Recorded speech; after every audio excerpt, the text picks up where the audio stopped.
is the definition of freedom, justice, and equality for the black man, and where and when is it to be attained? Well, take equality first. The Honorable Elijah Muhammad doesn't teach us to associate equality with whites. Equality has nothing to do with whites. We don't want to be equal with the white man. He's not the criteria or yardstick by which equality is measured. He's not in a position to tell us we are equal. It's not his right. It's not his to do. Equality, we want equality. We had equality before the white man was created. We had equality before the white man came into existence. And we want equality whether the white man is on this earth or not. Equality means the opportunity to develop all of our dormant potential, all of our dormant capability. And in developing this dormant capability, the right and the ability to stand on this earth on some land of our own and bring about a civilization and a society in which we will be completely independent, complete freedom to take care of the needs, to take care of the wants and the likes and the dislikes of our people, to establish our own nation, our own society, our own heaven, our own future. This is what we mean by freedom, by equality, and justice means as you sow, so shall you reap. So shall you reap. What's popping, water? What's popping, fam? Salute, man. You know how we do, man. Yes, sir. Yes, sir. What's going on? Same day parlay. What's good? Kyline Bell, Talia Marie. What's popping? Popping. I know how we do. Appreciate everybody for tapping into it. Yeah, that's we got a good one for him today, Trail. Yeah, I need you to tell me about the direction we going to, because I'm on it, but I think you got something up your sleeve, fam. I think you got something up your sleeve now. Fam, you know, everybody been talking about this segregation, delineating. So we gonna get into all of the topics of that. Some black people have been talking foul too, like you showed me a video of old girl. I want to tap into that. Just make sure we check people on how they speaking on us or speaking on how to do business about us. You know what I mean? So how they present their perspective about FBAs in the community, and how they feel like they can't work with their own and speaking down on their own people. We living in crazy times, fam. Yeah. Be honest with you. You know, our own people are against themselves. They look in the mirror and they just against themselves. When you're against your own, you know what I'm saying, race, you're against yourself. You're against yourself. I agree with you on that. But how was your week though, fam? I seen you have been putting in work on the YouTube channels and everything with the shows. Yeah, man, putting in work, man, and just trying to reach. I've been getting more and more people knowing about what I do with water treatment, and that's the real goal, is to make sure that our FBA community and family know that it's somebody out here that's making sure you taken care of with your water. So that I'm getting that message out there is so important. You know what I'm saying? So my week been going good. It's been people been reaching out to me about that, saluting me about that. So let's talk about the water treatment though, and how it helps people, and what you suggest, like when people drinking water, what you suggest when people taking shower water and all of that type of stuff, fam, because this is your profession and I would like to learn more about it also. You know what I'm saying? For real. So it's been studies. Everything that I speak on about water treatment is about the studies that happened. So the CDC did a study, and they're saying that from chlorine and a lot of the impurities that your local municipalities put into their water, it has side effects on us. So it's a lot of cancerous, and it's a lot of things that we get, and our water is the worst in black communities. So you got to take out the chemical, the chlorine, the byproducts. You just want pure water. You know, you don't want no chemicals in your water going into your system, because we don't know what it would do. So I believe in prevention is better than cure. You know what I mean? Even if nothing is going wrong with you right now, I agree with that. I want you to say, I don't want the chemicals in my water. And let me call Rod, the water guard. He manufacture them, put them together, and make sure we good. So you don't got to trust nobody, because there's a lot of stuff going on that I seen that why I'm doing this is important for everybody to know, especially if you look like me. You know what I mean? Yeah, So yeah. Because people will say that they're doing something to your water, and they might make a bankroll out for you, and they might not even be doing the job. So it's important you know people, and you tuned in with people that's going to look out for your best interests. And I think that's in all fields of business too, fam, and in all walks of life. You got to know that the people that you listening to or the people that you speaking with is looking out for your best interest. Now, if I wanted to get a water treatment for my home, what would be the first thing you would look for, fam? If you was getting water treatment for your home, fam, the first thing I would look for is if you got city water or well water. If you told me, dang man, I got city water, I'm gonna say, dang, bro, I wish you had well water, because you don't have nobody regulating you. So, you know, one day this may be in your water, next day this may be in your water. The city may want to do something different and you may not know what's going on. So it's better to have control and ownership. So if you got a well, you can just treat your own water and you can deal with that. You don't got to worry about too much changes. So that's what I would ask you. Okay, I got city water. Now I would say we need to know what your city has been failing for. Have they been failing for arsenic? Have they been failing for all of these chemicals that's in the water? And then we're going to put a system that specializes for that, for what your city has been failing for. You get what I'm saying? I get what you're saying for real, wholeheartedly. Now, in metropolitan cities, do metropolitan cities have well water?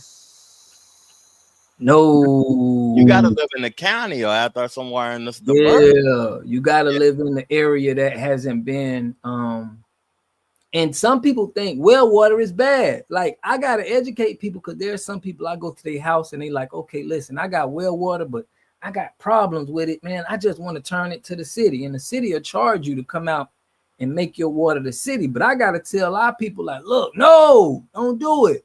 Keep your well water, treat that, because you're going to have a bill for lifetime with the city. You got to pay for their water. At least if you got a well, you got water coming up. You just got to clean it, you know? So now, is it anything like springs, like where people get the spring water from? Because I remember, like, in my hometown, it's like people had springs right through the city, and they got the spring water in their house. And from the spring, do those still exist now, or haven't been tampered with, fam? Man, I don't suggest nobody just drink spring water, because we living in times that where it's a lot of contamination. It's a lot of things that's going on. So I mean, it's people that's been doing it for a long time. Like if you in mountains and you in areas, it may work better for you. But bacteria, you know, it's waterborne bacteria that could kill you. So you want to make sure that the water is safe, you know, first. And then you can add the good minerals to the water. Like I drink alkaline water too, that got the good minerals in it. You can put that in after you make sure the water is safe, in my opinion. And you know what's crazy about you saying that too is because I'm originally from the mountains. So I understand why people trust the spring water there, and they drink the spring water and how the springs connected to their homes and stuff. It's because in East Tennessee, it's basically the mountains, a city built within the mountains. So you said, when you said mountains, you caught my attention. Yeah. Now let's talk about the title of the show, fam, because you caught me when you sent me the title of the show. Let me read it to the people. Propaganda that keeps the Black communities from thriving. Now, I know what propaganda is. It's misleading the people. It's trying to stray the people from the truth and create programming in their brain or whatever, though. And who are some of the media outlets, or why do we think they're using propaganda to mislead the Black community, and they trying to prevent us from thriving? Because I think it's a multitude of ways. I think our own people is spilling foolishness also, some of them, you know what I mean?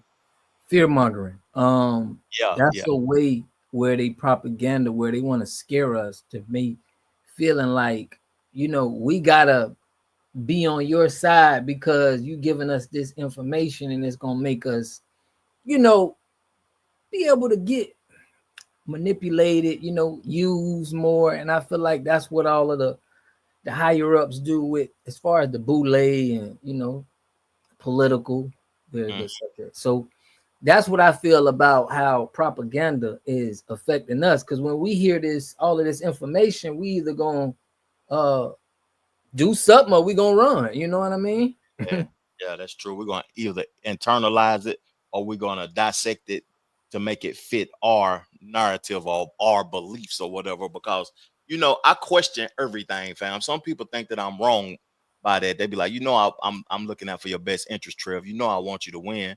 I'm on your. I got your back. I'm on your team. But I'm the type of person that question everything, fam. Am I wrong in that aspect, fam? No, you got to, man. Nowadays, you got to question everything. So yeah. Salute to Tiffany Coates, man. Salute. Let's go ahead and play the clip and further the discussion, fam, because I think this clip is going to be good for the people, the family that support us.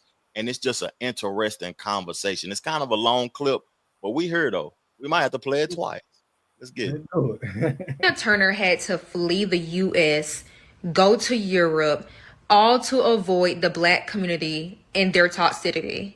This is why I say when Black women are serious about their advancement, they will separate themselves from the Black community. They will have to. And I said this in my live and revenue rush hour, and it was such a great conversation. And I said when Black women are very serious about gaining capital, gaining ownership, and winning in a system and just maintaining peace, they will make it their mission to get away from the Black community. They will make it their mission to grow individuality outside of the community. Because what they'll learn is all skin folk ain't kin folk. If you want a better life, you will have to expand beyond the Black community. If you want more resources, if you want more cash, you need to expand beyond the Black community. This means stop limiting your business to only Black people.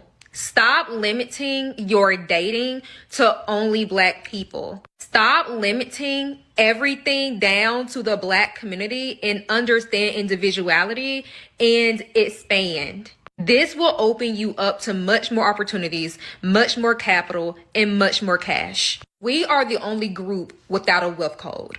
The only group. We don't have a wealth code and we don't respect the wealth code. Our code is always found in the trenches. Our code is always found in suffering. Our code is always found in low standards. This is why such thing as gaining capital, ownership, wealth building, leadership is so looked down upon in our community. But things such as a BET Awards or things such as a Kendrick Lamar Super Bowl is seen as the standard of high level excellence. It's because, again, we don't have a wealth code. Our code is literally found in low standards.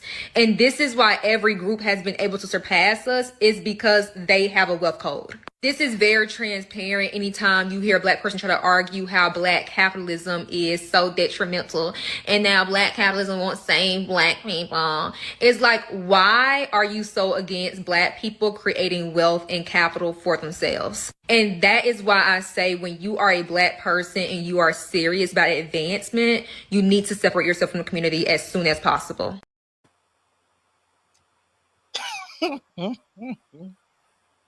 Fam, this kind of rhetoric, this kind of rhetoric is an example of why we be in positions. Because people believe, and there's people that will hear this lady, bro, and they'll be like, "Man, I ain't messing with my people," and they think these other communities really want to deal with them. They don't want to deal with you, bro.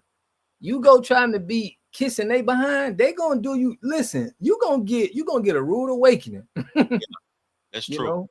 And that's what I got to say. I got more to say, but go ahead, Trey. I got a lot to say on that clip too, because I got I took notes while she was talking, Right. She was talking about being obedient to the system. Mm-hmm. That is interesting to me because at one point in my life, I wasn't obedient to nothing. I was a trap dude. And I started embracing the system and I started thriving, you know. But her talking about embracing individuality, that is the key thing that I think hinders us as a race. The promotion of individuality, Yes. the um, the non-promotion of unity, and Mm-hmm. the not building together. And she talked about expanding beyond the community. Now, I do see other races, they they serve everybody. They make their whatever they're selling available to everybody. But to me, the black race has to start somewhere, and starting within, I'm all for it. I support it, man. You know.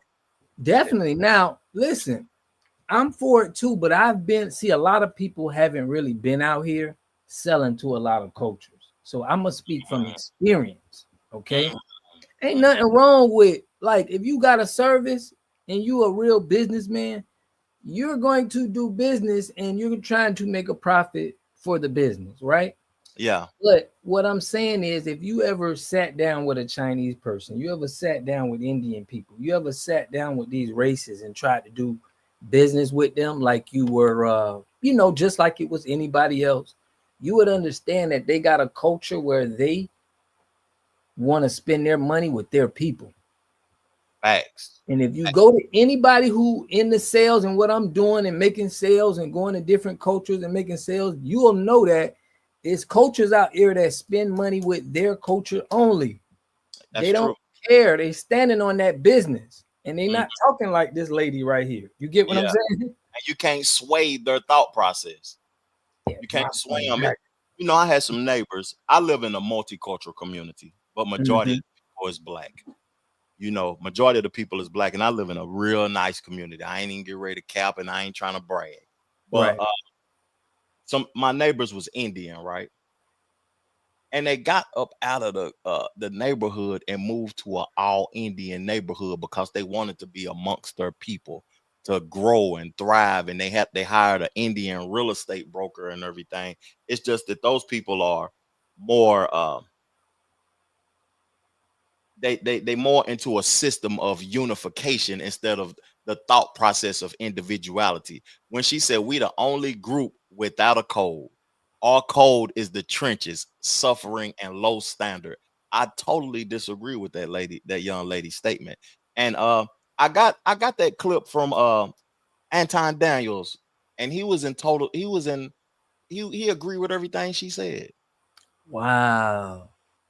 That's You know, crazy. I know some people that probably watch Anton Daniels and I that's check them out watching this. every here and there, but I don't agree with everybody totally. But what I'm saying is y'all got to speak at what these cultures do. Just like you saying, we out here in the field, we know how they moving.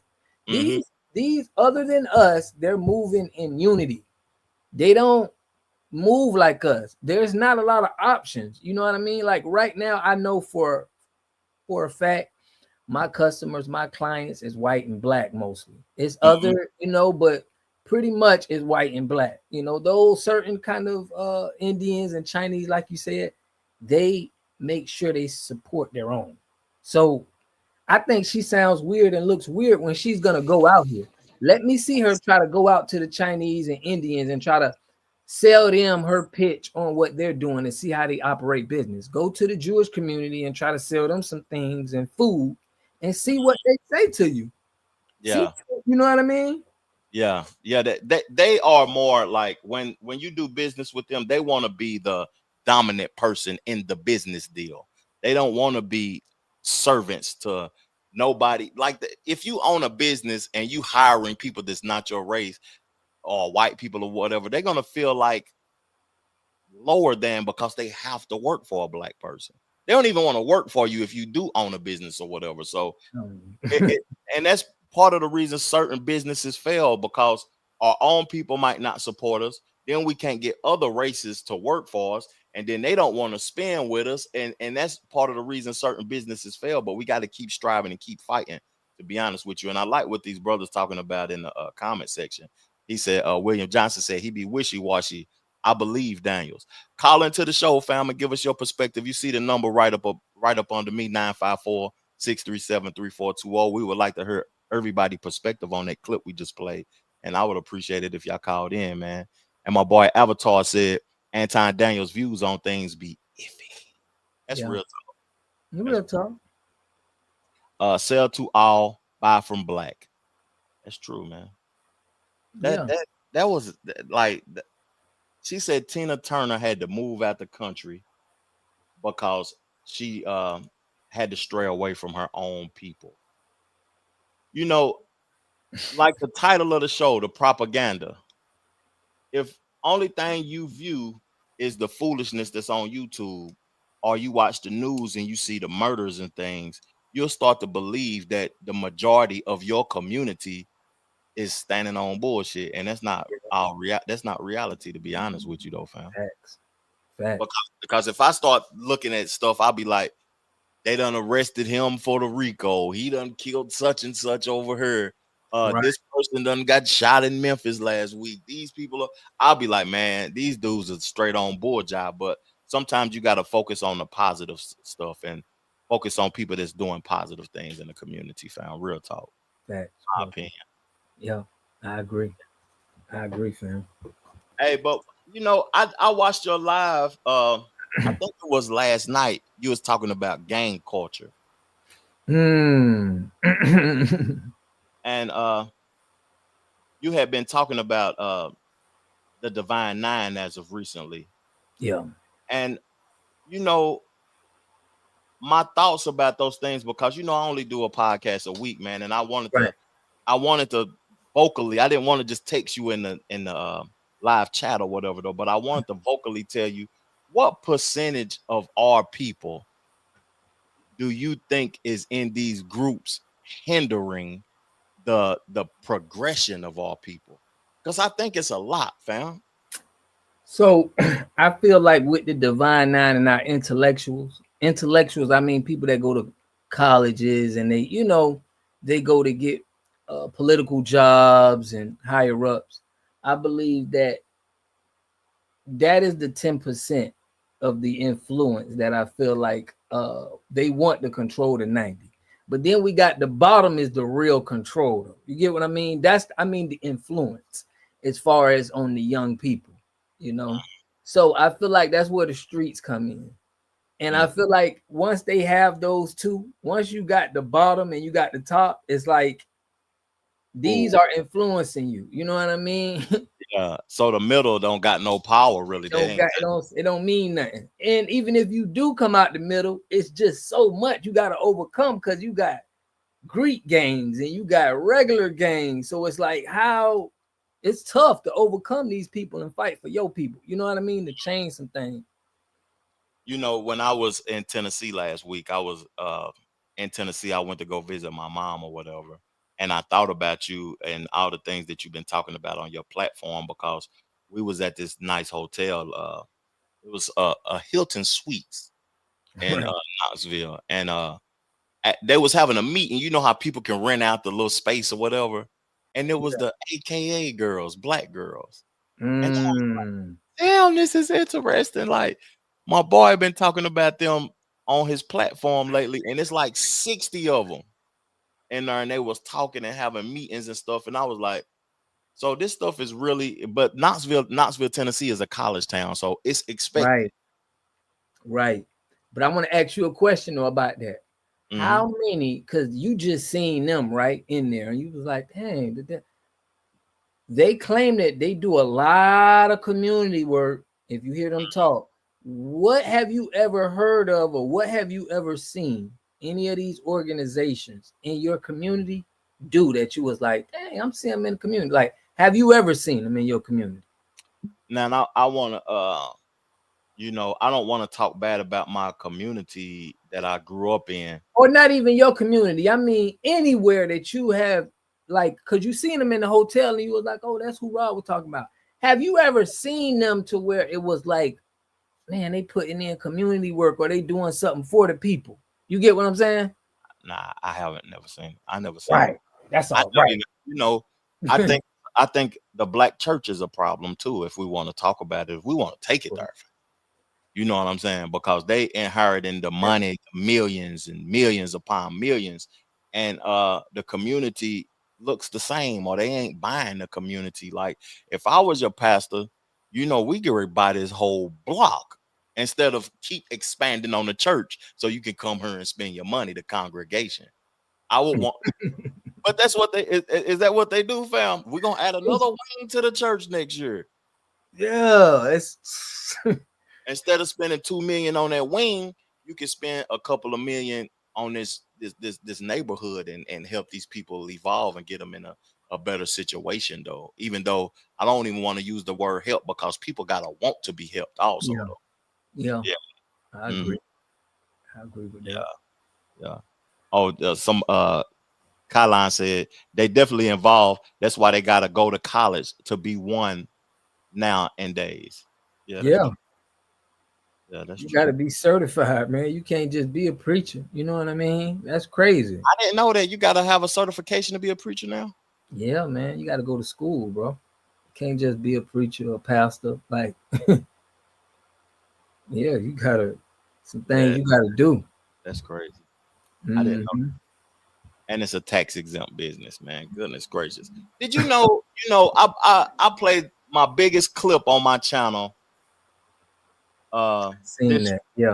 this week. Mm-hmm. And I want everybody in the comment section or watching the show. Did y'all know that immigrants are tax exempt for a certain amount of time? That's crazy. No, how long you think? How long? I heard it was 7 years. 7 years? That's crazy.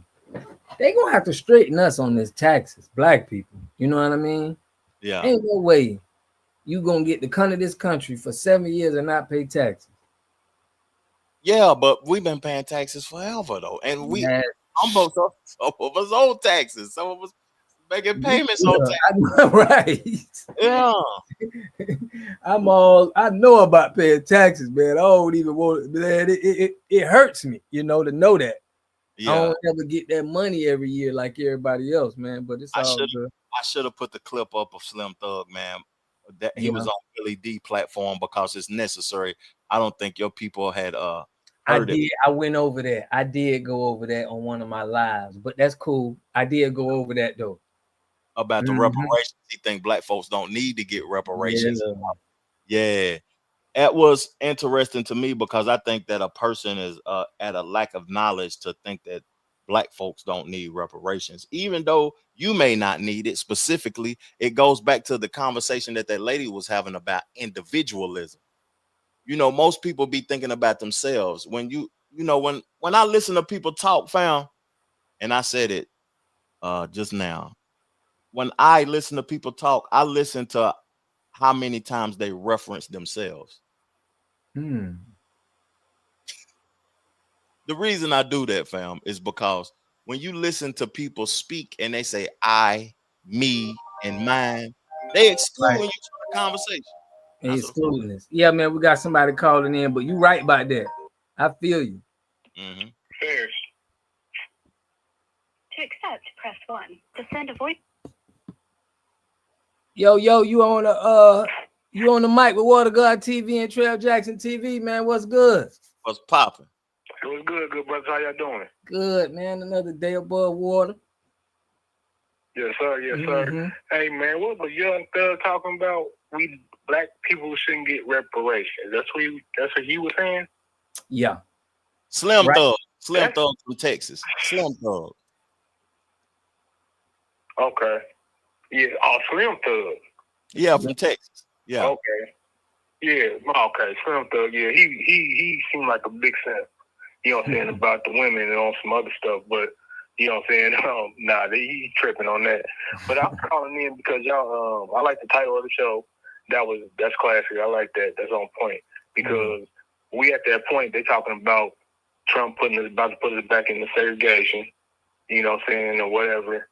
And really, to me, we got tricked out our position. Yeah. Going into getting desegregation or desegregation or whatever. You know what I'm saying? It's like, why? You know what I'm saying? We was doing good in the 40s and 30s or whatever. Yeah, they was bombing us and they was doing all kind of wild shit. That means we ain't doing good. It was terrible.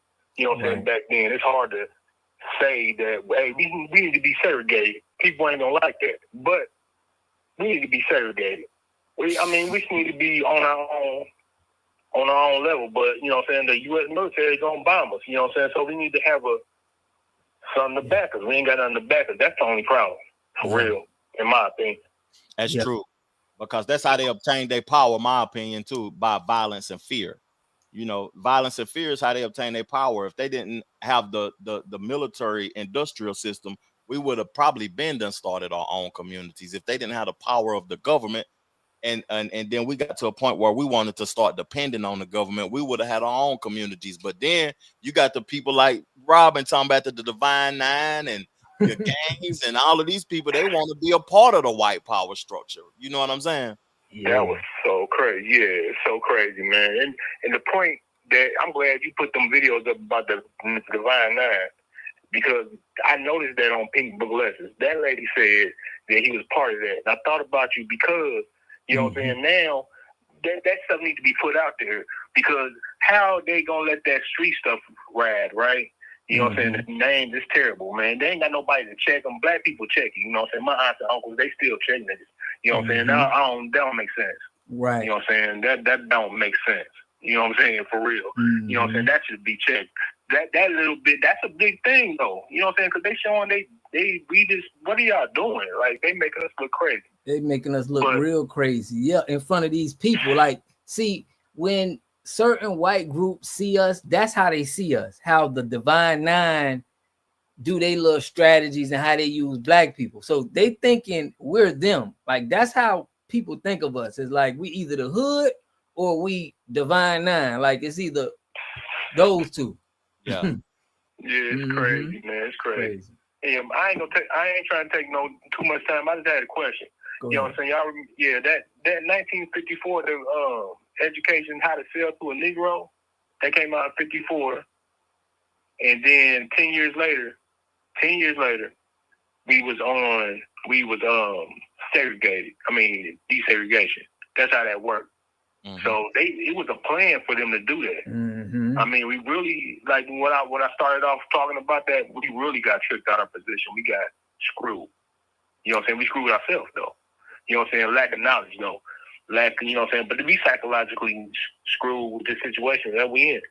Well, it's crazy. Yep. But hey, man, y'all some good brothers, man. Yeah, man, I appreciate you. But hold on. Before you go, let me tell you that I feel that back then, just like you said, they probably had a lot of the Divine Nine to make us be segregated, because there was a lot of black people that didn't want to be integrated with them. They wanted our own, but because we had people that they control on the top, that's like, no, we need to be we need to be able to go to the restaurants and everything with white people. That's what making us good. That's what I'm saying.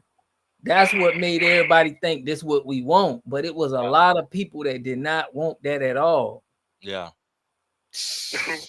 Yeah, people was fighting against that. A lot of people didn't like King and all that. I had uncles talk about that, you know. They was like, man, it didn't make sense, you know what I'm saying? Because my family, people own stuff. Yeah. You know what I'm saying? They own stuff. You know what I'm saying? In the 40s, when they was lynching niggas, you know, at them times, and my fault for cussing and all that. Good. But, you know what I'm saying? But, they've been doing stuff to us for years, and we were still striving and surviving. You know what I'm saying? Like, that lady that was talking that mess about we need to be individuals. No, we need to be all together. She just tripping, you know what I'm saying? Because we work together, you know what I'm saying? We work better together, you know what I'm saying? We never work good separate. She just broke. Yeah, she just broke and want to get money with rich people, and she wanted. So what you're saying too, my brother, it's catching my attention what you're saying, because I still see like forms of that today. Like, you know how you were saying about King integrated us, and certain people wanted to be integrated with the white power structure. I see that it might not be with the white power structure today, but people want to be a part of these groups that's not in the best interest of the collective. And I really don't like that shit. Like, at the end of day, it's bad in all aspects to me. Gangs, sororities, fraternities, anything that's not in the best interest of the collective of your people is awful to me. That's just my perspective of it. Yeah, for real. Yeah, because gang society in America. That's what we is, gang society. So we stuck with that, with the Divine Nine coming in, and everything is like it's being shown for what it is, though. You know what I'm saying? Because it's being shown for what it is. But we are in a bad situation in this country, man. You know what I'm saying, America. But we need to focus on the good stuff. I'm always focusing on the bad stuff. Focus on the good stuff. Mm-hmm. You know what I'm saying? For real. That's the For good real, stuff. man. That's the good stuff. Us linking together and unite. That's where it's at. You just said it. Yes, sir. Man, I appreciate you tapping in with us, though, brother. You gotta always check in. I love hearing your input, man. You always be on it, so I appreciate you. Thank you, man. All right, no brothers, y'all take it easy, man. All right, have a good night, fam. All right. Yes, sir. You know, I sent you a clip, I think, of the California Black Caucus. You did, yep, you did. It was the reparations. They was fighting for reparations. Yeah, but they changing it. Changing it, yeah. You know, when we do shows, we have people from California tap in a lot, and I just want to know their perspective. And even if you ain't from California, the California Black Caucus, you know, everything that happens in California, that's like it used to be. I don't know if it still is the start to where all laws start. That's where everything started. California has been like the structure for America for a long time. Now they trying to switch from reparations to calling it repairs. And I didn't do my research, but I know the people in the comment section to help us out. And I know you might have done your research, fam, or know a little bit. The word repairs is interesting to me because I feel like you repairing something that you damaged. You damaged it. You damaged it. So if you damage these people, you got to repair it. You got to refund these people. So, if they try to change it and create a law calling it repairs, will it help us in the court of law if we try to fight for the financial benefit that the government took away from us by calling it repairs? What, like, I'm trying to understand what they're trying, the ideology, what they're trying to do. What they're trying to do, because like what somebody said in the chat, they said something about reparations is a lawsuit. Shout out to William Johnson. He said reparations is a lawsuit owed to the thievery and hardship payments. So when you say repair, right, it ain't saying justice. You get what I'm saying? It's just saying I'm trying to, it is kind of saying justice, but you're not equating it to we needed to equate to the numbers and what we lost to what that equals for today. So it's a different kind of repair. It's like you have to make it right for what we got taken from us. You know what I mean? Because repair mean you could just, okay, it's a repair. I'll give you a little money, but I'm not going to refund everything that you supposed to have had. You know what I mean? For what you worked for. Yeah. It's a different. It has to be. I ain't saying it has to be because I don't understand it yet. I got to do my research. He said, okay, so Kylan said it's like they calling us damaged goods. But you know what though, fam? They did damage our goods. Yeah. Right. 90% of our farmland is gone. Financially, if you talking about the Freedmen's Bank, we had billions of dollars stolen. You got this is trillions and trillions of dollars. We ain't talking about no little money. People will kill for some money like that, bro. It's like that ain't nothing to play with. You know? And people did kill for it. It's just that we didn't do the violence, and we didn't do the violence and the fear. They did the violence. They reacted with violence and created fear tactics to keep our people humbled. And our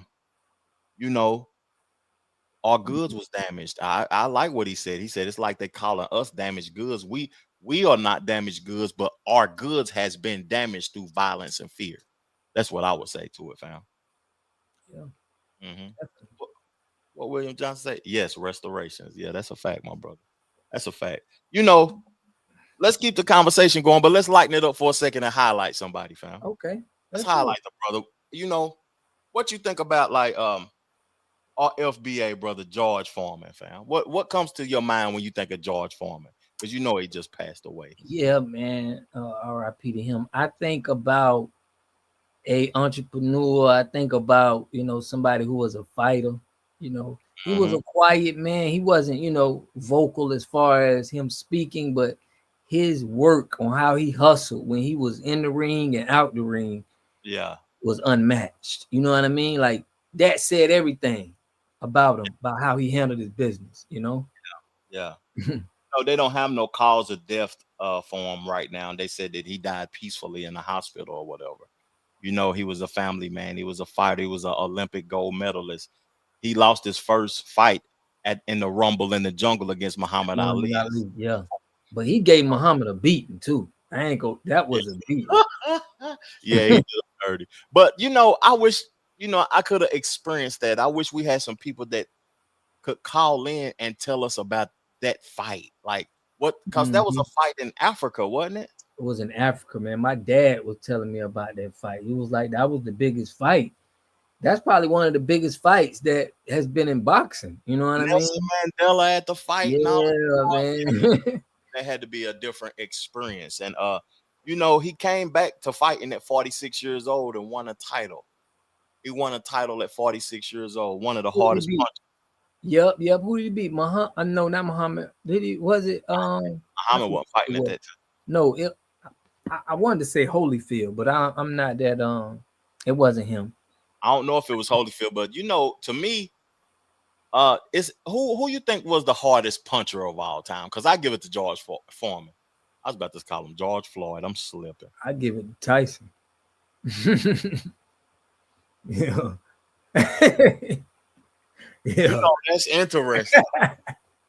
He was a hard puncher though, because George Foreman was way bigger than Tyson. So power wise, I mean, in strength, yeah, he probably was. But as far as impact and what I see, how somebody getting hit is, I gotta get the mic. Oh yeah, you know, yeah. If you saying just that hit and that reaction time, it was Tyson. But I seen George Floyd hit with that heavy. What my boy say, Michael Moorer. Michael Moorer was a hard hitter. Somebody said Tyson. Kyline said Tyson. Sonny Liston, he did have a punch though, but I don't know. It's something about George Floyd with them heavy, like he was just, you know. Oh, Deontay Wilder. Oh yeah, he got Tank Davis. Shoot, we got. Nah, I don't know. You ain't gonna put Big Tank in there yet. Man, he'll never get it. He can't get in there, fam. Bro, for a little dude, listen, for like Tank around my size, but I'm a little taller than him. But what I'm saying is, for him to be that size and hit that hard and knock people out like that, that's power, fam. But he got power. Yeah, he hitting niggas his size too, though. Yeah, but I don't care. Listen, it don't matter if you're big or small. That chin, you get what I'm saying? Chin to chin, regardless. And I'm sorry for calling. You know, I'm trying to. I said he hitting niggas. I don't want. I'm trying to get away from the word nigga. Yeah, me too, fam. I'm with you. I don't want to hear my boys hearing me saying that word. I want them to be able to speak without having to. Yeah, that was my first time saying it, but I had to catch myself. Yeah. Yeah, you can be small and still hit hard though, but I don't know. It's just something about them heavyweight fighters. You know what I mean? They be hitting, knocking folks out that's 250, 260 pounds. It looked different to me, fam. I miss heavyweight boxing. I don't think people miss heavyweight boxing like that. I do, fam, because I mean that's what I used to when I, growing up in the 90s. Then I'm like, man, I'm seeing Tyson. Yeah, that's all I like. Boxing was it back then, but it's not the same, fam. I don't even. As far as Tank Davis, like I watch Tank because he kind of remind me of that Mike Tyson energy. You know what I'm saying? That Mike Tyson energy, though. And salute to LaFerris, man, for saying the fighter that George Foreman beat for the championship was Michael Moore. But let's get into the clip and highlight this FBA brother for his invention, his creation, and then we're going to talk about it because I know everybody done had one of these right here. George Foreman grill. How did that idea come up, and Lean, mean, fat-reducing grilling machine. You know, I had become the darling of Madison Avenue. I did everything: Doritos, Pepsi Cola, McDonald's, commercials everywhere. And then a friend approached me and said, "George, you're making all these other people rich. Why don't you get your own product?" So we started this joint venture. Right. And this little ugly thing, I said, "I don't know." And my wife used it on the side. I didn't even know it was there. Right. I tried it, and I went out to make it work. I wasn't afraid at all. And that's the way you do it, though. And not realizing that you may see Ford, Chevrolet, whoever, still room for someone else to do something equally as big, a name brand. You just gotta work. I like that. What you like about it, fam? Because I like when they ask him, "You making all of these people rich?" That is an important statement for our community, because we got $1.8 trillion that we sitting around and we spending, and we don't care about making everybody else wealthy, and we got to take control of that 1.8 trillion. Yeah, that's the whole reason. What you caught from that clip is the only reason I made that clip for this podcast, because his thought process, his mindset, and I feel like that's the mindset that our people have to be on if we want to evolve. We can't have the mindset like the girl that we played at the top of the podcast, because she's thinking like an individual. Yeah. He listened to somebody else give him some game. He implemented the game into his life. You making other people rich, and look, it changed his life and it changed his family life, and he left generational wealth just by listening to another person give him an idea, saying, why you doing Doritos? Why you doing Bud Light? Why you doing McDonald's commercials? Right. These Power White, they're companies. Like, this is what I'm saying, and this is just what he did, because I was in the same shoes like that. I got my experience from this big white water company. Mm-hmm. But once you see and you in there, I remember being in there and because I was the first black like water dealer for this big company, right? So me seeing that, I'm like, dang, man, we don't even have nothing like that. Like, this is how we see things when our people get into positions. We see things that we like, dang, you supposed to want it for your community, your people. You should want to start something that we can have for us. Yeah.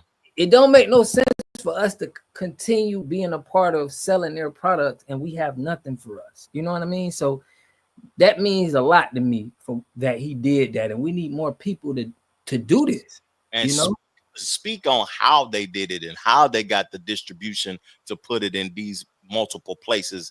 Because one thing that I don't like about the workforce in America, and I don't like about capitalism, because I'm a person that actually embraces capitalism, but what I don't like about it is that our people get used to popularize something that a person owns, and we'll never see the owner of the person. Exactly. And we'll think the person who popularized it owns it, and he don't own nothing. And then 5 years down the line, he complaining about it. It comes down to the music business. You hear these rappers get these bad deals popularizing the Jewish people's record label, Universal Music, and all of these music groups. We popularize it. They make billions of dollars off of it, and we never see the owner.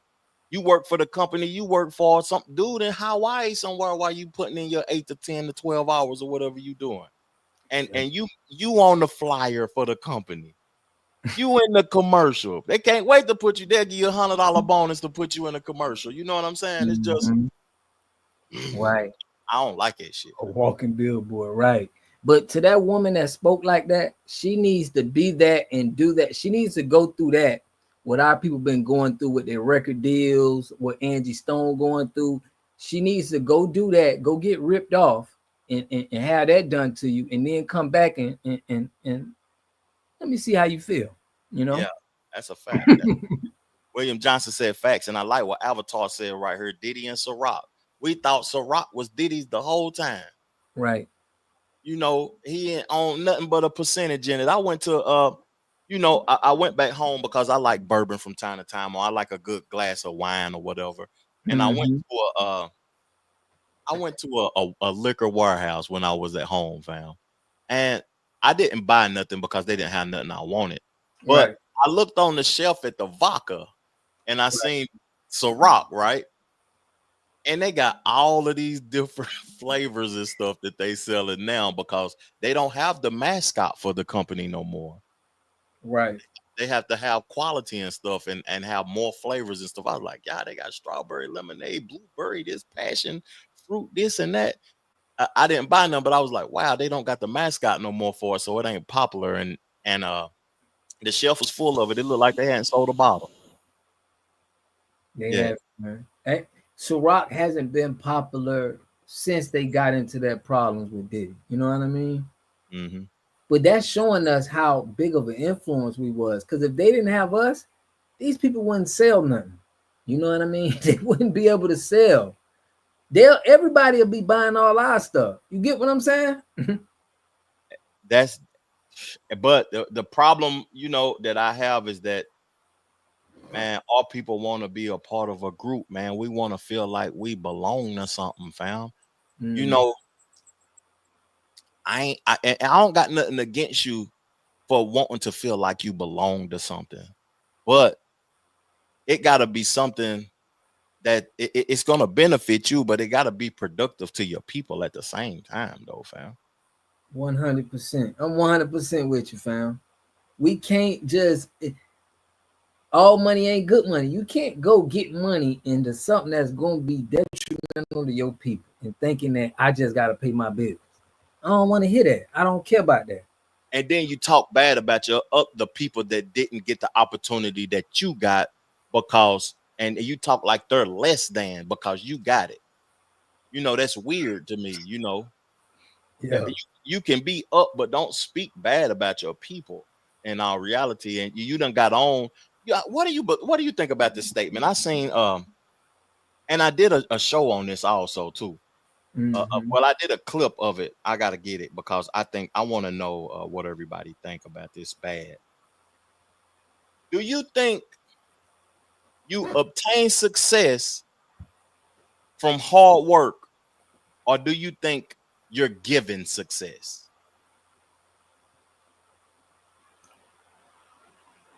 Well, somebody had to put in the hard work. So, like, if hard work got put in and you was passed on to something, the work still got put in, even if you got it up. You know what I mean? Mm-hmm.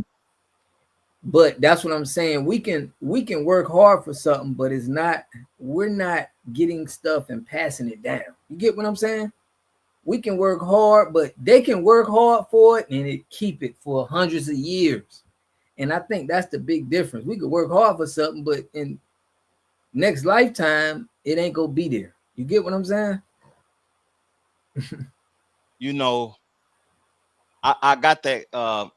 I was watching the Pivot podcast, and the guy Anthony Mackie that plays Captain America in the new Marvel movie, he said that, right? And I'm just gonna speak over my life for a moment. I ain't gonna take too much of everybody's time, but everything that I've obtained was given to me, fam. And then I had to work hard to keep it. Before I became a legal tax-paying citizen, uh, the plug was given to me. You know, people seen me come to work on time when I got a job, and they elevated me. They seen me come to work on time. They see me how I do my thing, and I'm not late. I don't procrastinate. I'm not a complainer. They elevated me. Majority of the time in life, opportunities have been given to me. I'm not speaking for everybody, but you know, people can put you in a position and give you the success that you've been working hard for your whole life. It's just in a split second, and you can work hard for majority of your life and just be running around in place. What you think about that, Rob? Definitely. Yeah. You can Yeah. work hard and be running around in place. But like you said, man, I heard Ross said something. He said, man, you could be doing something and you could lose for 10 years.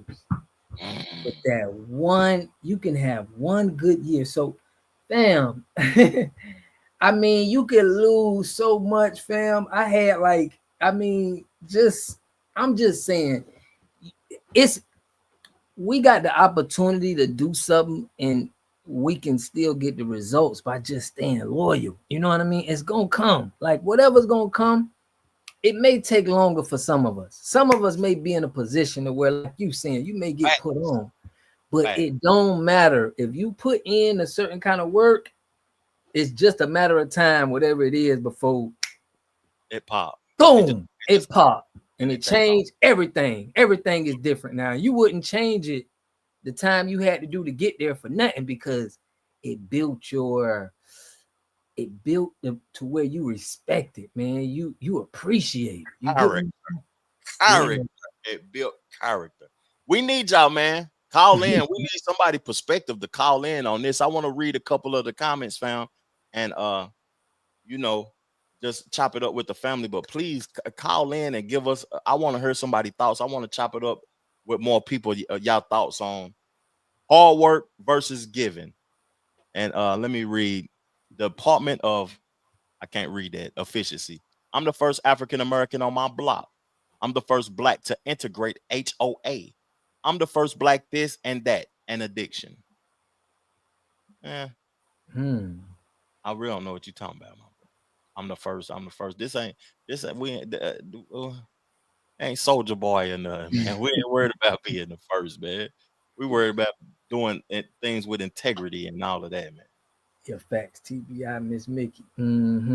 What he say? I saw what he said. Oh, he talking about Anthony Mackie.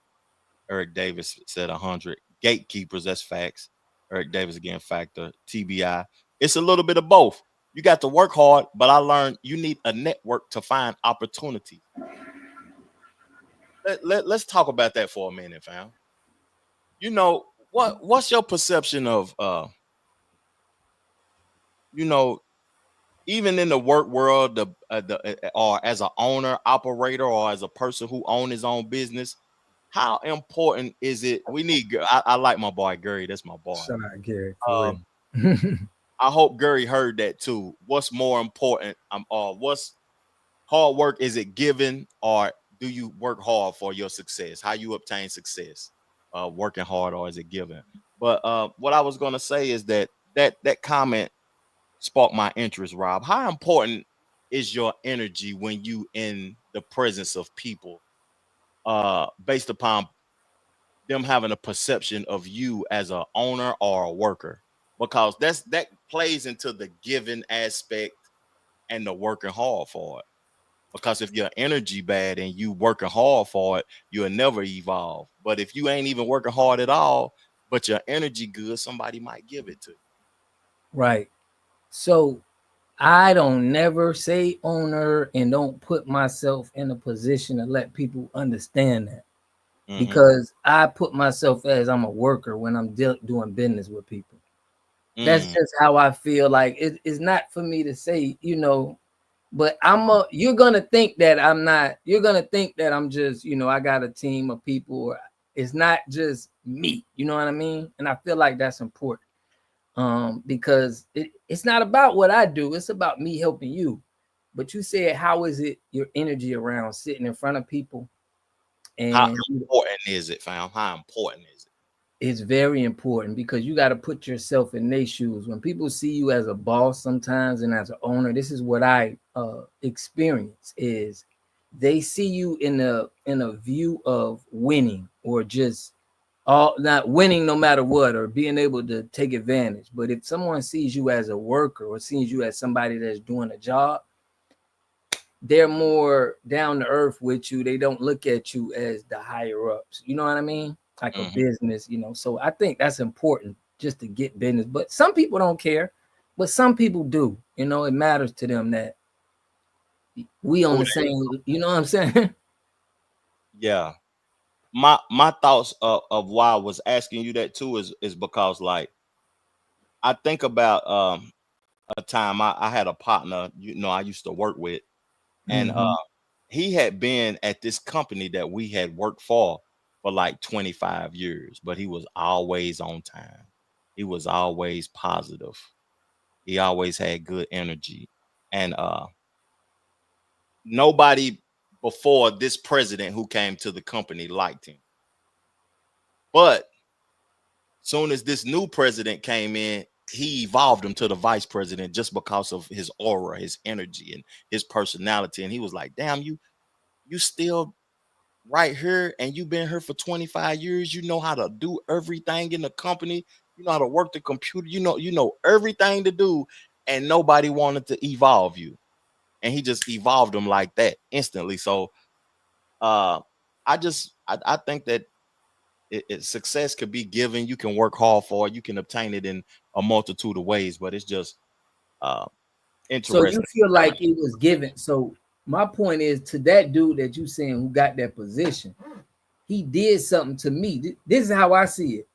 He did something to put himself into that position. You get what I'm saying?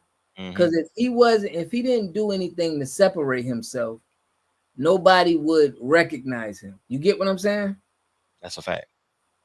So it's like when you do something to separate yourself from everybody else, it's only a matter of time where they're gonna have to respect you. Somebody gonna see you. So it don't matter how long it take. It don't matter who overlook you. It don't matter the losses we talking about. It matters that when you keep consistent and you keep doing your thing, somebody gonna see you and they're gonna be like, yeah, man, he's it. Yeah. Look at him. He's on time every day. He's never late. He always got good energy. He ain't complaining about nothing. He's not complaining. So people got to know that. Keep your grind on. Stay on your pivot. It's people watching you. You feel me? Because it's a lot of people, just like you saying, they probably did the same thing, but they wasn't consistent. They wasn't on point. They didn't show A-grade work ethic. So now they didn't get the opportunities, and now they're upset about it. You get what I'm saying? I liked it. I like that, Water. That's why I like conversing with you, because we may have two totally different views at some things, but we come around and make it whole. You know what I'm saying? Let's read a couple of the La Familia comments. One of them was powerful too, about segregation. Okay, here it is. I want to read Miss Mickey first. Success comes from who you know while in the midst of a hard working ethic. That's basically what you had said, ain't it, fam? Yeah, like if you work hard, somebody gonna notice you. Yeah, it may take some time, you know what I'm saying, but somebody gonna see it. Yeah, somebody will see it. They give hardworking individuals life-changing bread, then broadcast it to feed the rest of us a dream, then charge us for it. That's an interesting conversation, John. Yeah. You can pimp hardworking people too now. Yeah, it's pimping in it too now. Big pimping, for real. This is the comment I wanted to get to, LaFerris. It's never going to be segregation again because we are the biggest spenders. They don't want segregation, right? Segregation don't benefit them. That's true. That's why we need segregate. Very salute from LA, California, tapping in to the show. We had a conversation. If you just got here, we was talking about the California Black Caucus. We need you to call in. They changing reparations. Let's get them. Papa Little Coochie. To accept, press 1. To send a voicemail. What's good, man? You on the mic with Water God TV, Trail Jackson TV. What's good? Man, what's up? What's up to the guys, man? Shout out to Florida, man. Y'all looking good, man. It's Texas, man. What's up, Texas?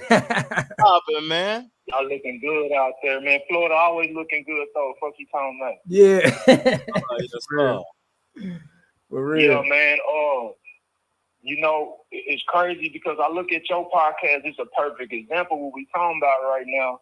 Like, when you got what the people need, you got a good product. You see it got that glow. You see what I'm saying? And then, but like you say, I had these folks, like I'm on my ground with my farm. I got a community farm from the little community I'm from here in Texas. And it's the same situation. Like, you still got to be chose. You see what I'm saying? Because these folks, like we talk about, I watch your podcast all the time. I got my podcast, and we talk about this stuff and these people and power and the gatekeeping and all that stuff that come with it. Mm-hmm. So when you really get to where you're going, you're gonna have to look back and say, you know what, them folks got their stuff together though. Right now I'm on grind, I'm hustling, I'm trying to get to where I'm trying to be. But at the same time, as a hustler, I can respect what they got going on. Maybe not right now, but it all comes down to, you know what I'm saying, being chosen. Like, you can hustle all you want to, but these folks got this system out here, man. Like, you got to be chosen, you know what I'm saying? And that's what I'm going through. Right. You got to be chosen, or this is what I be saying, right? You get into these people organizations and you can peep their game. I rather listen. We don't understand the value of just working in these people corporations. They got to give us the game to work in there. All my game, fam, came from a big company that already been in play. That's how I was able to learn for free, get paid for learning. You get what I'm saying? Yeah. Exactly. I think right now they ready for what you bringing to the table right now. What I'm doing with my community forum. They so tired of this old hustle and this 1-2 step that they really ready to freestyle and really get, you know what I'm saying? Mm-hmm. Technology, the futuristic is it wants organic. It needs the organic element to it. Yeah. This new technology, this advanced era that we're going to, it no longer can be scripted because it can script itself. Mm. So what we're bringing to the table, this organic methodology is something that is a necessity at this time. And like you say, man, when I watch, you got that perfect type of tone when you talk and do your podcast. Yeah. And it reminds me how I do my thing, like be patient. Not really keep it gangster though, like not really be gangster, like lay low, like be cool, and then you know them folks gonna do how they do, and then you never know at the end of it, you be like, you know what?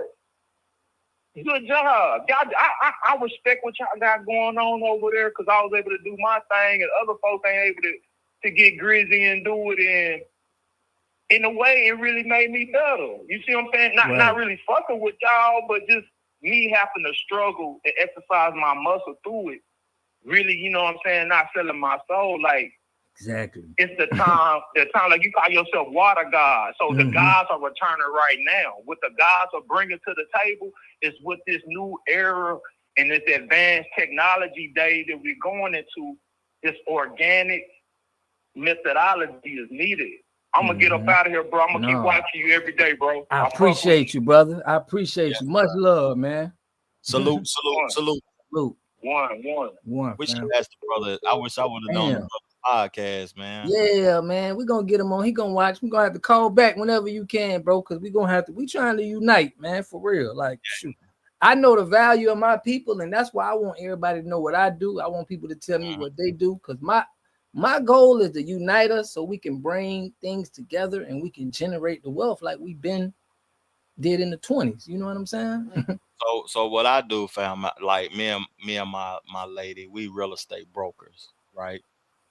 I work in logistics also. I do a lot of logistic work. Yeah. And I know so much about real estate that I really can't say what I know on YouTube. But I want to. I remember you told me that. Yep. Because you gave me some game. Yeah, you gave me some game, and I remember that. Yeah, that's what I know. I want to do it bad.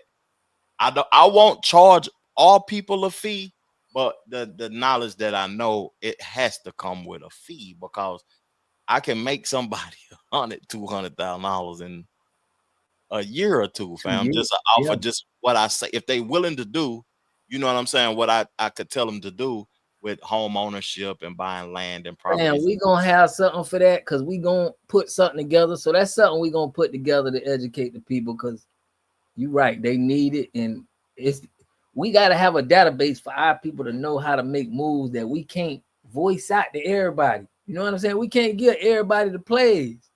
Yeah. You know, so everybody can hear what we're doing and figure out what we're doing. We gotta have a private community that where you only This ain't for everybody, fam. You get what I'm saying? That's a fact. This ain't for everybody. All kinfolk ain't skinfolk. So this William Mm-hmm. calling in. Hey, Brother Travis, Brother Gary. To accept, press 1. What's good, Gary? What's good, What's fam? good, Gary? You on Water God TV, Trev Jackson TV, man. Gary, you Rob? Yeah, this brother Rob, man. What's good? Oh, it's good, man. I heard you and Trev. You guys got a good program going tonight. Brother Trev was he wanted to ask a question about the reparations with the California legislature, because I'm living out here. I want to hear what he had to say and respond to it if possible. So I was doing some research. I sent it to Water, and we was noticing that, you know, everything starts in California with laws and just legalities and things start in California. So I seen where the California Black Caucus is changing the terminology from reparations to repairs. And I haven't done my full research on it, but I want to know why they want to change it to repairs. What is the legalities? What is they trying to say by changing it from reparations to repairs? And can you help me out with that, my brother? Okay, I'd like to get back to the basic foundation as to what happened with the reparations program from the Black Caucus. It appears now that's Tariq, the Shards, and other brothers that were really heavily involved in that, and they almost had the program going, right? But it got sabotaged, from what I understand, by the governor, and he threatened the Black Caucus, and they wouldn't bring it up for a vote. And they sabotaged it.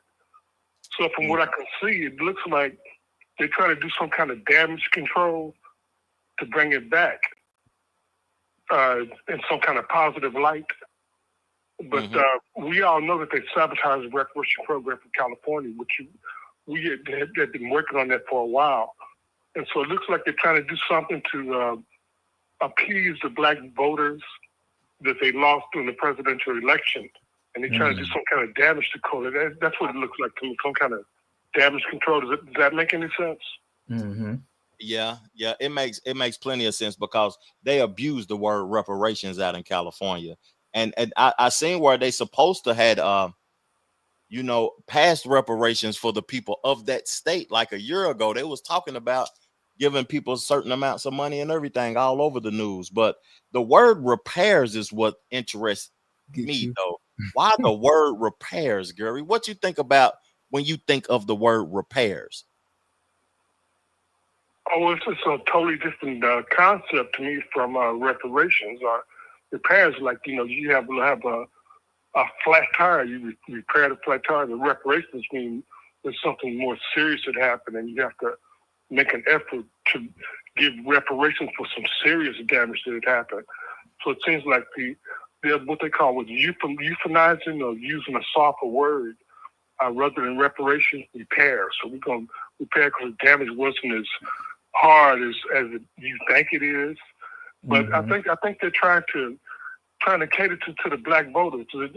They've lost, from what I understand, in the presidential election, you know, the vote for the couch program, it did a lot more. It did a lot more damage than what they've letting us on. I heard statistics that they're talking about the 92% of black female voters that voted for Kamala, right? Right. But it's only a percentage.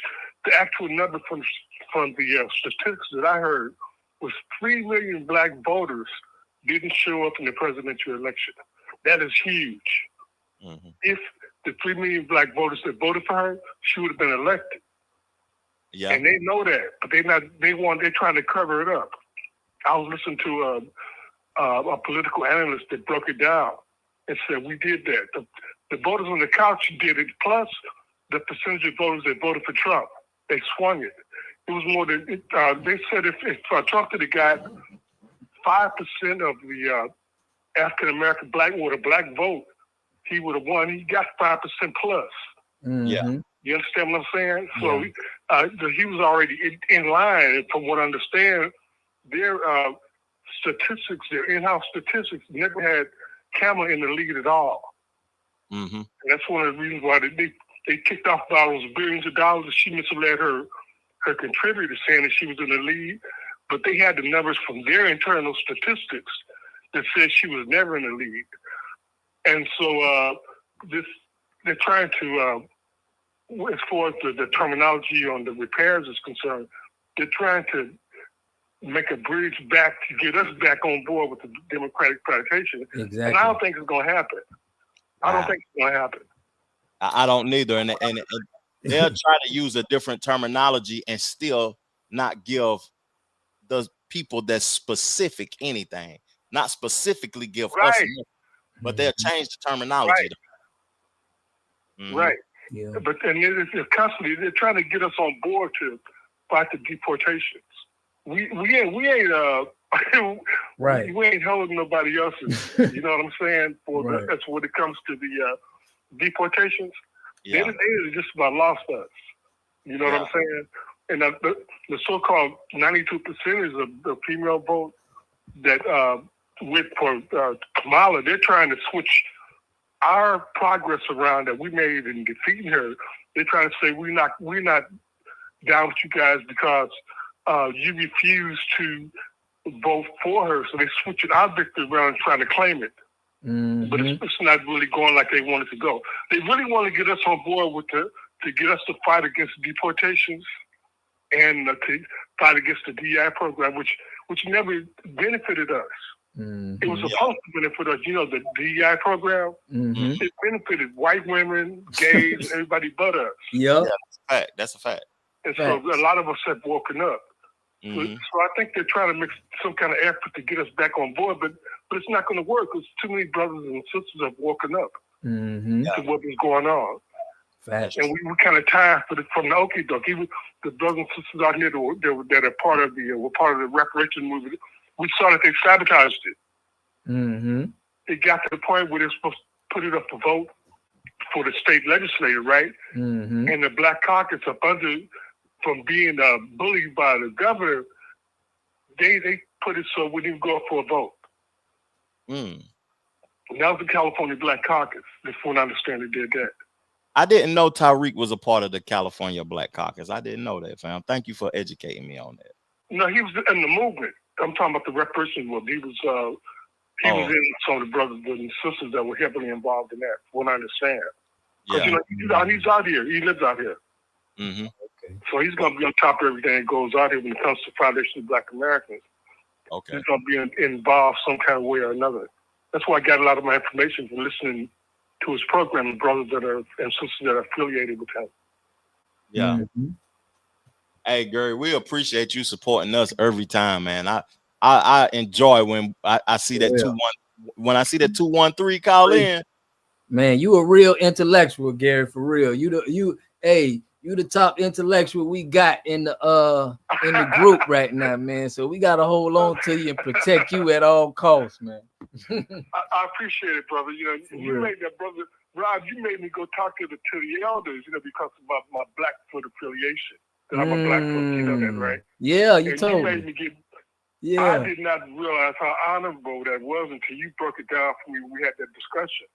So I had to go back and start talking to the elders. Let me see what's going on here. What my role is supposed to be in this. There's a lot more going on. A lot of more things are happening than what we know about. Exactly. That's the reason why we're making so much progress. People are working for us that we don't even know working for us. Mm-hmm. And it's a spiritual thing going on right now. If I can take a couple of minutes, you guys were talking a little bit about hard work versus a handout, right? Do I have that right? Mm-hmm. Yeah. Okay, now the scripture talks about that too. It says, that we're saved by grace, but salvation without works, faith without works is what? Dead, right? Mm-hmm. So even if whatever you're doing, if you don't work, it says like the theologian said, we're saved, but we don't work to be saved, but we work because we are saved, right? Mm-hmm. So that makes us appreciated more. And like even in the hard work, it says that if you are dedicated and honestly, and you have a moral compass, you try to do what's right rather than what's wrong, you're gonna get honored. Even in your work that you do. The scripture says that a good name is more valuable than silver and gold. Exactly. So if you're trying to do the right thing and if you're doing this correctly, you're going to succeed one way or another. Now, even if like you walk around people, you have a good reputation, people, they'll love to see you coming. Mm-hmm. You know, you got people that, like my mom used to say, some people got diamonds in their back. Mm-hmm. They look better going than they do coming. Mm-hmm. Because their reputation, you know, they up to no good, they dirty, you know, they're going to do something dirty. You don't even want to see. So even in your work, if you're doing the right thing and you're trying to do it right to the best of your ability, you're doing it with a moral compass. You know, there's a difference between right and wrong. Yeah. And you're trying to do it right. You know, Christ said, hey, I am the way, the what, and the truth and the life. So if you're doing it truthfully, it's some kind of way it's going to pay off for you. Yeah. It's better to just go in the right direction. Now, contrary right now, what the Democrats have done on their side, everything they're doing has been a lie and lie.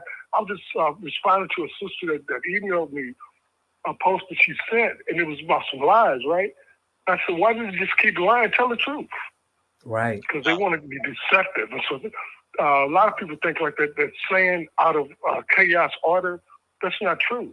The way is truth for their life. And if you on the straight and narrow, it's quicker to get to a place in a straight line rather than being crooked. Yeah.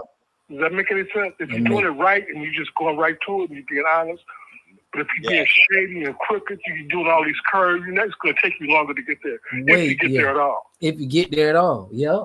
Man, you said a whole lot, bro. That's the truth. What you said right there, man. For real. You done changed my whole thought process. Just that quick. I'm so proud of you, brothers, man. I just want to encourage you, brothers, to keep on doing what you're doing. Yeah. You're having a greater impact than what you realize. Both of you brothers, man. Right. Hold up the light and keep on moving. We're making serious progress. Serious progress. For real, right. Gary. I appreciate you, man. All love, brother. God bless you, man. I'll talk to you brothers later. Yep, for real. Have a great night, my brother. God bless. Gary. Yes, sir. That's interesting of what he had to say, because listening to Anthony Mackie talk about his giving and stuff, I can relate to that, but he's speaking from a privileged position. Exactly. You know, in the entertainment business, in sports and stuff like that. Like even like how people talk about LeBron James' son, Bronny, and how he got into the league and he wasn't qualified. It's certain people that are privileged, and that's not reality for everybody. So speaking about things being given, it can be given in a certain aspect and in a certain sense, but that's not what you should expect it to be gave to you. Right. And even if it is given, right, if you ain't putting in the right work, you ain't gonna keep it. So it doesn't matter. Like, you still gotta perform. You feel me? LeBron James' little son, he got drafted in the league, but he's still gonna have to perform. I don't care how you got there, but you still gonna have to put in that work. You get what I'm saying? Yeah. You can't run from the work either way. If you get put on or if you work for it. You get what I'm saying? I understand wholeheartedly. I understand you wholeheartedly. Golly, this was a good conversation, fam. For real. I appreciate every time I come on the show with Water, man. And you know, we got to get back to it, man. I'll be here next Sunday too, fam. Yeah, we're gonna get back to it. I gotta get you into our little Discord, because we trying to put something where we putting how everybody wealth that they know. We all got experience and money out here in this industry, but we just need a database, like you said, so we know what to do and we can plan accordingly, man. And that's the kind of things I'm interested in setting up, brother. So I'm gonna tell you something. Send me the link to that Discord. Yep. Let's have conversations in that Discord. I can put people on fast if they're willing to invest in themselves. And and what I will be putting you on with is something that you do regardless if you want to or not. And it's just pay your bills, man. You know, you're supposed to be making money off paying your bills. You don't supposed to be paying your bills and just burning it in the air. Real family. You don't supposed to be renting and doing all of this old type of stuff and just burning it in the air. You're supposed to be making money off of your bills. You don't what they be saying on Earn Your Leisure. You want assets, you don't want liabilities. But let me quit preaching, because I'm gonna end up sounding like one of them real estate scam artists, and that ain't who I am. But let's read a few comments before we get up off of this thing, though, fam. I love Miss Mickey's comments throughout the whole show, fam. For real, I love Miss Mickey, man. For real, She been standing all the He's way on all business. on business, man. So salute to Mickey, for real. Salute to Eric Davis too, coming in. But Kylon be coming in, man. I appreciate the family, man. Like, What she said two things, and I'm gonna play everybody else comment and read them though. But I want to read Miss Mickey's 2 comments first. Even using the word repair is insulting. We are a broken people. That's still wrong. They is speaking. You know, I got something to say about that too. No, we're not broken. We've been misused, abused, and ashamed for it, but it did not break us. You yeah, know, when I look at those comments and what she's saying, it's like, damn, man, it's we ain't a broke. I don't think that we are a broken people, and I think that they get a sense of joy off of insulting us, and then when we embrace the insult, like we're less than, like we're in need of something, that just empowers the people. Them giving you something or doing something for you empowers them, in my opinion. And us are saying we need something, we want something, we need assistance from the government and all of that. I think that's empowering those people, and I really don't. I really don't stand with that. I never had government assistance or nothing like that, and I don't want it. I really don't want it. I'll take reparations now. right. I'll give me some reparations because I want it for all our people. I want it for our ancestors and everything, though. But I really don't want nothing. And then when we do get reparations, we need to come together and have a plan with what we're gonna do with it, and so we won't give it back to Louis Vuitton and Gucci and Lamborghini and Porsche and all of that old type of stuff, though, fam. For real. We are the greatest people on the face of the earth right now. William Johnson, salute, man. Them lost tribes, them holy people say 190. Alan Bell said facts, 100. Eric Davis said, nah, for real though. Y'all click the link if you the family. Water God put the Discord in the chat, man. Click that link. And we highly appreciate y'all, man. Real talk, for supporting us, for supporting the shows. I didn't put the show on my channel today. I was trying to do something different. Cut it up. Yeah. I'm gonna cut it up and everything. But if you like me, subscribe to Trevor Jackson TV. You know, come support my channel sometimes. Water be on there with me. We be just chopping it up. Talking the talk, you know, having a good time, man. You got the best designs, for real, for real. Them lost tribes anyway, facts. So yeah, man, like you said, when it comes to reparations, you remember that I said, before we get out of here, I want to make this point. I said on my show one time that Johnny Cochran did the biggest settlement in American history for $300 million.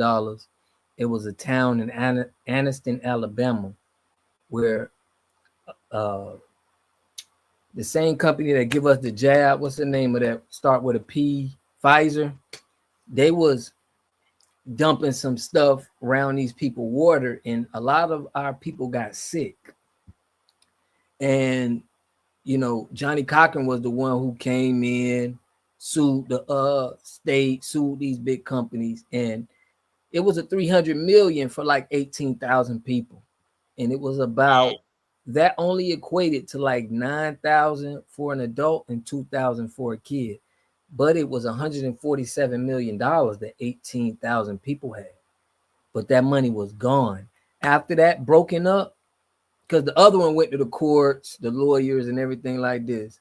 But 147 million broken up to 18,000 black people that had something, the money was gone. They just used the money individually. So what I'm, just like you said on the channel, you was like, yo, individuality. This is what this lady is preaching. We'll do something like this. We'll get 147 million. We'll break it up individually, and it is nothing. We ain't coming together. We ain't, like, they could have used that 147 million to make $1 billion. You get what I'm saying? Yeah. You know what's crazy about that? I like that you said that, because if we don't have a plan, and I apologize, Danielle, for not saying it correctly. She said insinuating, not insulting. That's true. Thank you for clearing me up, Danielle. You know, I support Miss Mickey. I'm standing on. Oh, somebody said, oh yeah, I thought they was going in on Miss Mickey saying that's not an FBA interest. Africa is not America. But what you were saying about that, like, I feel as if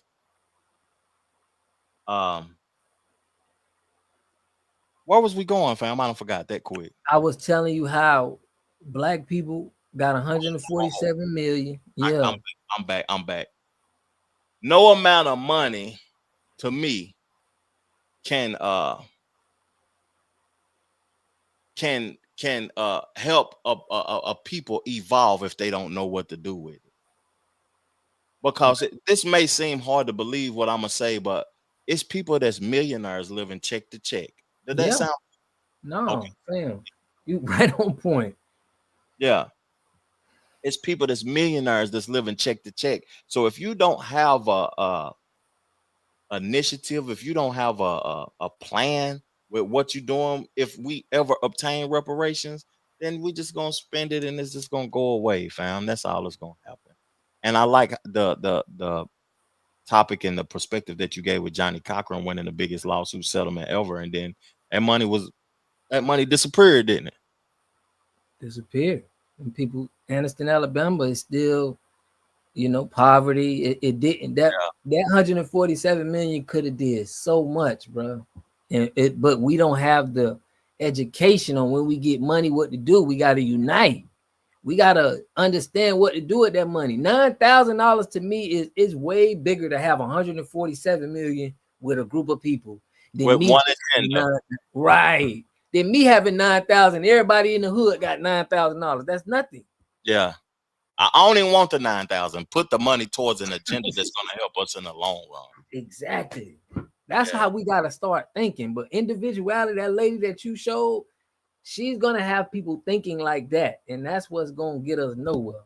They got collateral loans, many loans they never have to pay back.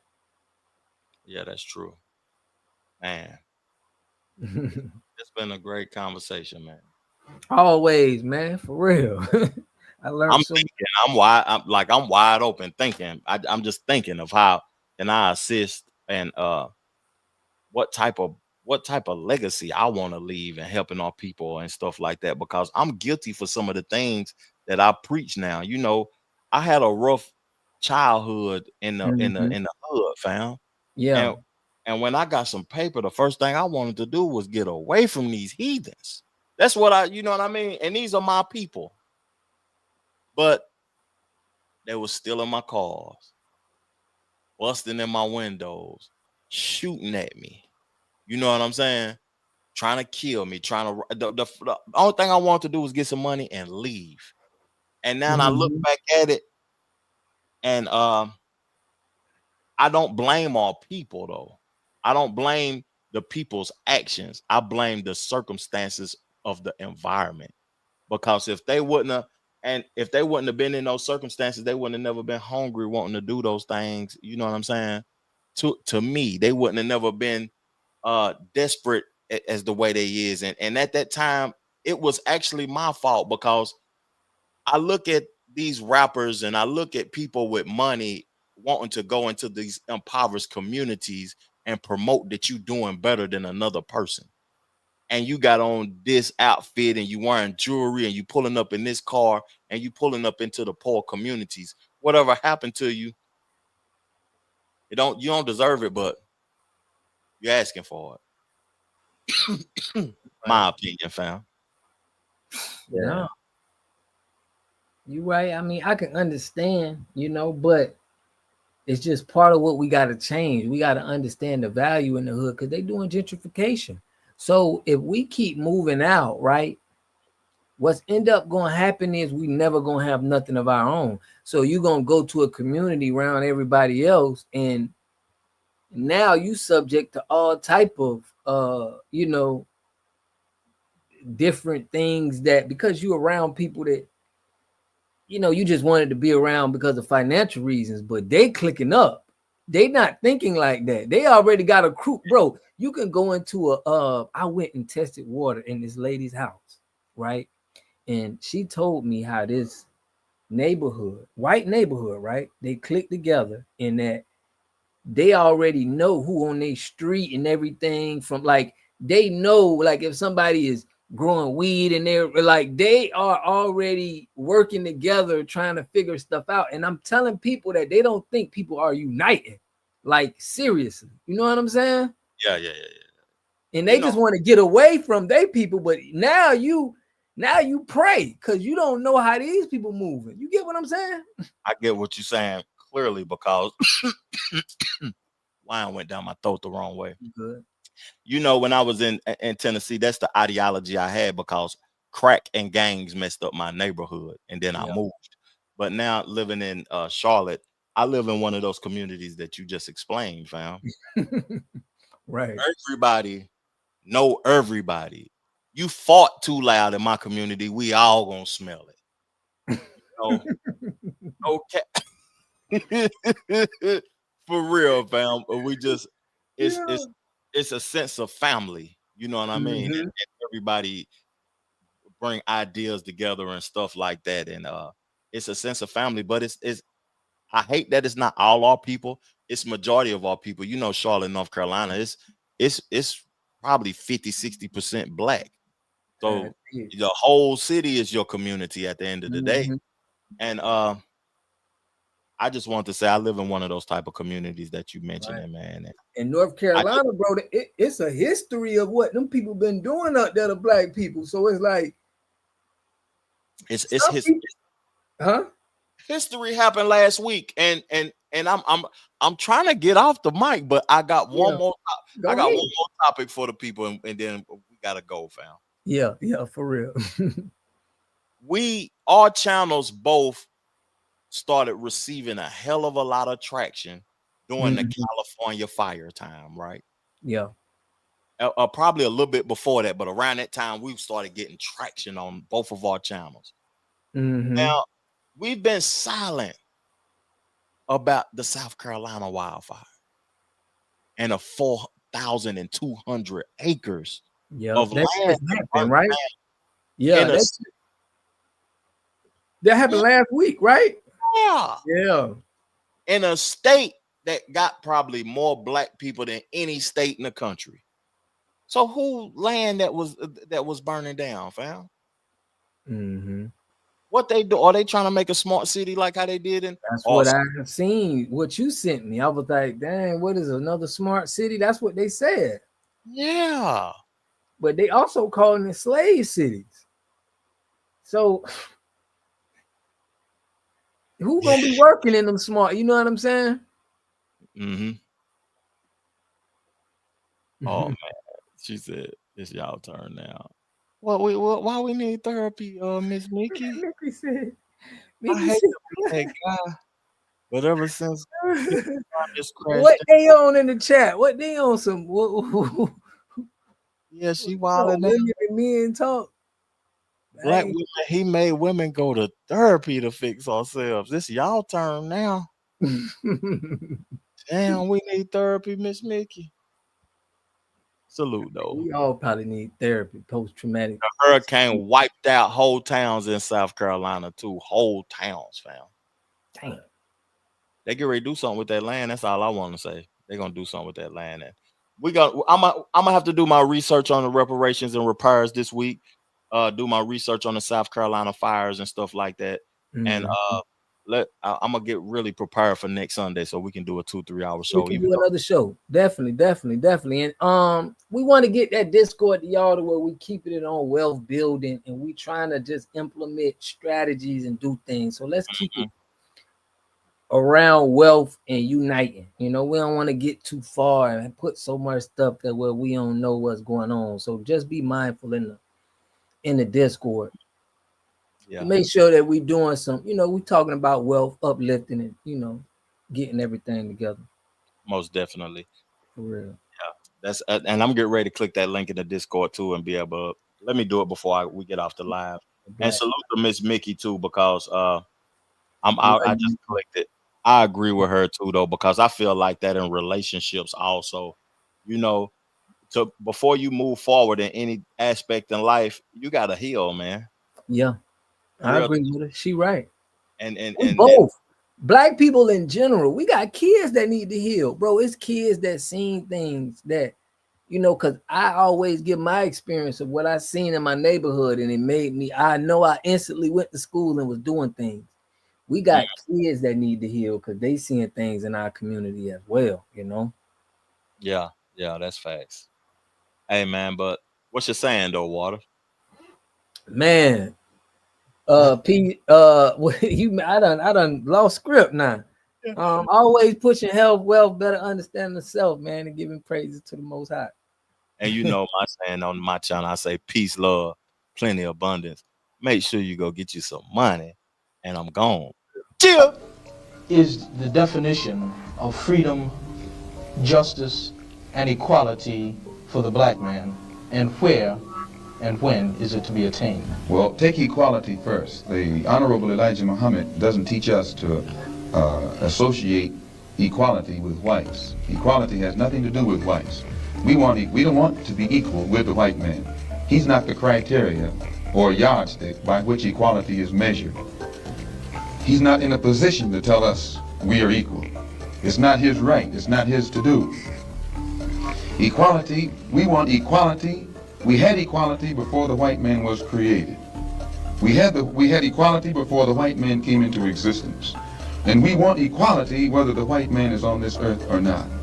Equality means the opportunity to develop all of our dormant potential, all of our dormant capability. And in developing this dormant capability, the right and the ability to stand on this earth on some land of our own and bring about a civilization and a society in which we will be completely independent, complete freedom to take care of the needs, to take care of the wants and the likes and the dislikes of our people, to establish our own nation, our own society, our own heaven, our own future. This is what we mean by freedom, by equality, and justice means as you sow,